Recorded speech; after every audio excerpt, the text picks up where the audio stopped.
Hey guys, welcome back to a new video in this channel. Today we have a special situation and I don't have any internet, so you might be wondering, yeah, how did he uploaded this? Well, I have internet in my house, but I don't have internet in the studio, so I recorded the video and then uploaded it in my house. However, that means that the video that we're gonna have today, it's gonna be a little bit different than what we have other days because I can't access the internet, so I can't download any image planes or anything. I'm waiting for my internet provider to solve it. Hopefully everything will be good for tomorrow. But for now, I'm gonna show you something about freelance work. I thought that this would be an interesting thing for you guys to know about, and I can show you this one because it's a very old project that we did. So back in 2018, you can see here that we pretty much started in 2018 working like as a serious studio. Before that, they were just very small works and stuff, but as a studio, 2018 was pretty much the year we started. We got contacted by a video game creator that wanted some help with a couple of concepts.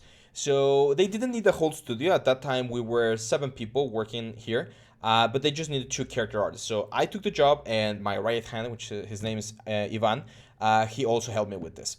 So the first thing you always get when you're doing a freelance job is an NDA. And NDA is just a fancy way of saying this is the contract that you need to keep in order to make sure that nothing leaks online, right? Like you're not going to share anything. The assets that you work are not yours. They're part of the company that's hiring you. You can use them for your portfolio and stuff, but usually it just tells you like the law things that you need to do. As you can see, this was signed in June 7th, and a couple of years ago, and it's all of the information that you have. You usually have to sign everything. Sometimes the yeah, as you can see, like the term of this agreement commences on the date on the first written above and extends with regard to all confidential information until 3 years from the date of execution. So we're pretty clear of this NDA, and that's something that actually happens a lot in the industry. You're gonna work on a project, and until the NDA gets or finishes its term, or you get a permission from the whoever hired you, your client, you're not allowed to share anything. So since this NDA is already clear, I can share with you the work that we did. And you usually sign this. I believe that the contract work that we did or the payment was handled with a different contract. I don't even remember how much we were paid, but it was a good amount for the things that we did. And they had 3 characters that they wanted us to do. They had this guy, which was called Hive Mind, very cool, like robotic looking character. They had a drone. Let me see if we have the reference. This is the final, or one of the final models that we delivered for the drone, which was, as you might imagine, just a flying drone.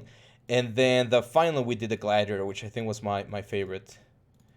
This one right here. So, not this one actually. It's a mixture of both of this guy. This was the approved one. So again, it's a very sci-fi-ish, alien-ish thing. Very out of my comfort zone, to be honest. Like I had to really get into the sci-fi mind back in the day, back in June 6, 2018. So I want to show you a couple of works in progress for this guy so that you can see roughly what was the general thing and how we finally delivered the guy. So let me open the ZBrush file here real quick. The way this works, whenever you're doing some contract work, is you usually get the concept and they define a certain time frame that you need to deliver the concept in. Sometimes it's a week, sometimes 2 weeks, a month, depending on how much leeway or how much time, how nice they want the assets. You're gonna get a little bit more or a little bit less time. So this is the first thing that I did. Very ugly looking, right? I actually don't think I did this. I think Ivan did it first. He did like a quick blocking, and then I think I took it. And yeah, and I modified some of the proportions. So this was Ivan's first pass, and then I took it and I started refining some of the shapes, some of the forms, and some of the armor pieces, as you can see here.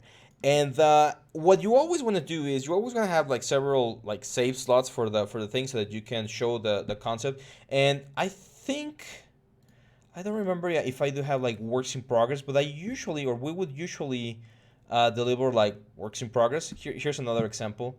Like this is the other character that I was doing. So this is just a basic clay render there of the general shapes, and then this is the sculpt with more detail, and then finally the turntable with all the textures and stuff. So this is what the client was seeing, and he was approving it. He was liking where things were going, and eventually, after like pushing the character quite a bit, this was the end result. There we go. So this was the the high poly model for that character here in ZBrush. As you can see, it's only 15 million polygons. It's not that big of a character. And I don't remember if they asked us to do the mouth as a separate piece so that he could open and close it, or if it was a whole thing. We're gonna see it in just a second once we open the texture files. But yeah, so one of the things that I wanted you to see is the time frame. So the first blocking that we did was in June 14. And then this final piece was in June 20. So that was 6 days. So it was pretty much a full week of just working on the high sculpt character. That's one of the things that with this channel, with my students, and pretty much with everyone that I teach 3D, it's a little bit hard for me to really convey how much time you really pour into things. Because with you guys, I do a demo and I try to finish things in 3, 4, 5 hours so that we can have some very nice engaging content, right, on the channel.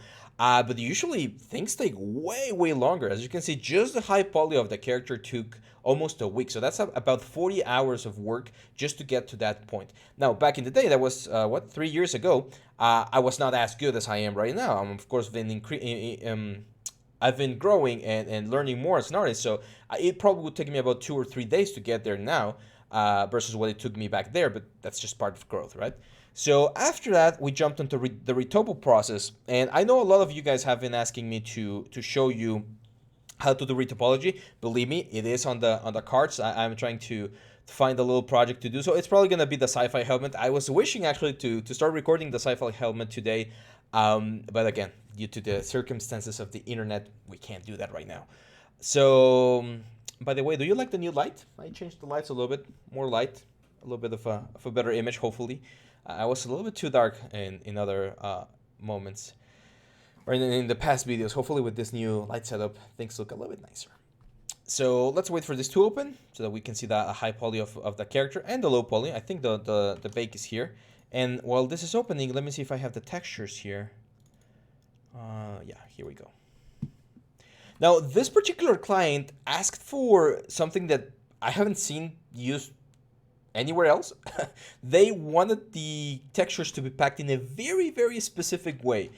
They wanted to have like some sort of masks inside, some sort of maps, and then the emissive was somewhere, and the color of the emissive was somewhere else. It was a really weird setup, which is very easy to do nowadays with Substance Painter. But back in the day, Ivan and I were really concerned about how everything was looking. So yeah, this is the guy.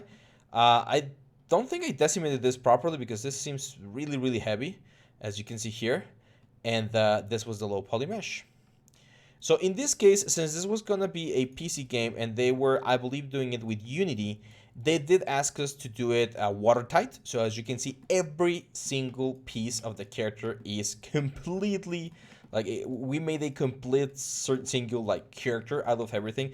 The pipes, the rings over here, like look at that topology. I remember topology took quite a while. I think we can see it here on the dates as well. Let's see.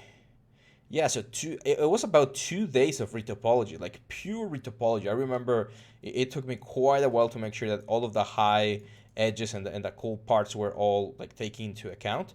But this is a perfectly workable topology. Yes, you're gonna get some bendy stuff like here on the armor and the shoulder, but this is perfectly fine. And if we take a look at the poly count, it's 22,000 triangles, which is it's good. It's roughly what an Overwatch character has. So taking into consideration the extreme silhouette this character has, 22,000 triangles is perfectly fine. And then yeah, as you can see, the teeth were done as a separate model. I actually think I didn't do like proper retopology for the teeth. You can see that they don't match the high polys because at the end of the day we textured the teeth as a separate elements, and that way we were able to get a nice result here. So let me show you the textures now. Just, where is it? Over here. Let's go, hit OK. It's actually funny going back to a project you did like several years ago and seeing how much you've grown. And there we go. Look at this guy. Like now I see it, and there's a lot of things I would change, especially on the skin texture. If you guys have seen my tutorials for the soldier or the demon, I have way better techniques now that allows to do nicer stuff. Even the armor looks very simple. It's just a metal edge wear, nothing else. But yeah, this was one of the projects that we did back in the day, and that's the general process. Now let's take a look at the dates for the texture, just for the sake of it. Let's see how long this one took. Let's go view details. So this was 621. 621. So that was June 21 at 7. Yeah, so as you can see, I pretty much finished the retopology early on the 21st, and then throughout the day I just did the textures for the character.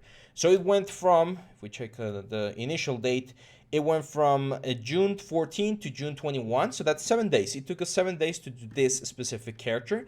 While I was doing that, Ivan was working on this one right here, or actually I think probably earlier. And we also did the other one. I think the first one that we did was this, the Hive Mind. If I can see the dates here.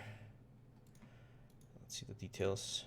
Yeah, this was early June, and then the Gladiator was the last one. So yeah, this is, again, you usually get the client contacts you, you contact the client, you offer your services, they'll show you an NDA, you need to sign it, and then you'll define certain dates and you'll start working. Very important. Communication is probably one of the most important things about the whole process. But once you have that down, like, just having fun and doing the project is always really, really good. And then seeing it in games, it's also really, really nice. I wish I could go into Google right now and show you the game. It did, I think the game is in Steam. Again, we only did 3 characters for that game. It's called Hypergun. If you guys want to check it out, go for it. And yeah, it was a fun experience, really, really fun experience back there. I think this was one of my favorite projects because the client was super easy to work with. He was very clear on what he wanted. He acknowledged the things that were complicated and allowed us to tweak and change certain things. And at the end, they were really, really happy with the results. So that's it, guys. Just a small little sample of how the work works as a freelancer. Hopefully this gives you a little bit of insight. I know a lot of you guys have been asking me, well, yeah, I know the pipeline, I know this, but I can't get a job. I mean, it's really complicated for me to give you exactly like the golden formula, right, to make sure that you get a job. But the best advice I can give you is make sure your portfolio is the nicest it can be. Keep learning, keep improving, show the world that you're capable of doing things. Get yourself out there, do a blog post, do a YouTube series, share things on your Facebook, on your Instagram. Social media, social networking is super important. You need to make sure people know you're out there so that they can use your services. Otherwise, you might be a really, really good artist, but if no one knows about you, then you're pretty much lost. So that's it for this quick video, guys. Hopefully, I'll be able to solve my internet connection problems by tomorrow, and we can continue with some nice tutorials and topics. Make sure to leave a like, share, subscribe, and I'll see you back in the next one. Bye-bye.